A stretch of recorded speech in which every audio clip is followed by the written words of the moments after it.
Hi കൂട്ടുകാരെ, നമുക്കെങ്ങനെ ഈ ടൂൾസ് ഉപയോഗിക്കാമെന്ന് പഠിക്കാം. അപ്പം ഈ ടൂൾസ് ഞാൻ സെയിമായിട്ട് അതിൻ്റെ വാല്യൂ കൊടുത്തിരിക്കുന്നതാണ്. ഇതിൻ്റെ വാല്യൂ എങ്ങനെയാണെന്ന് കണ്ടുപിടിക്കുന്നത് എന്ന് നമുക്ക് മനസ്സിലാക്കാം. ഈ ടൂൾസ് നമ്മൾ ഇതിൻ്റെ ഈ ഒരു സെൻറ്റർ പോയിൻ്റാണ് നമ്മൾ നോക്കാനുള്ളത്. അപ്പം ഫസ്റ്റ് നമ്മൾ ഇതെങ്ങനെയാണ് കണ്ടുപിടിക്കുന്നതെന്ന് വെച്ചാൽ, ഇതിൻ്റെ മുകളിലത്തെ വാല്യൂ നമ്മൾ 5 എന്നാണ് പറഞ്ഞിട്ടുള്ളത് അല്ലേ.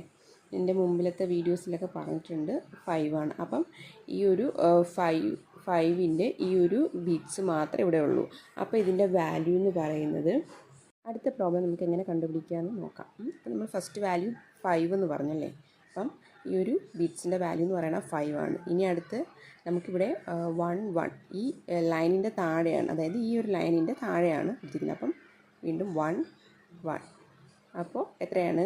5, 6, 7. അങ്ങനെയാണ് ഈ ഒരു ഇത് കണ്ടുപിടിക്കേണ്ടത്. 5, 6, 7.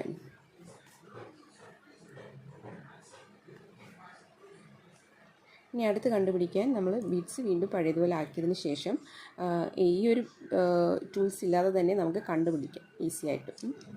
അപ്പം ഇതിൻ്റെ വാല്യൂ എന്ന് പറയുന്നത് എത്രയാണ്? 5 ആണല്ലേ. ഇതെല്ലാം 1, 1, 1. അപ്പോൾ 5, 6, 7, 8. ഇതിൻ്റെ ആൻസർ 8 ആണ്. ഇനി അടുത്ത ക്വസ്റ്റ്യൻ 5 ആണ്. ഈ ലൈനിൻ്റെ മുകളിൽ വരുന്ന ബീറ്റ്സ് എന്ന് പറയുന്നത് 5 ആണ്. അടുത്ത എത്രയാണ്?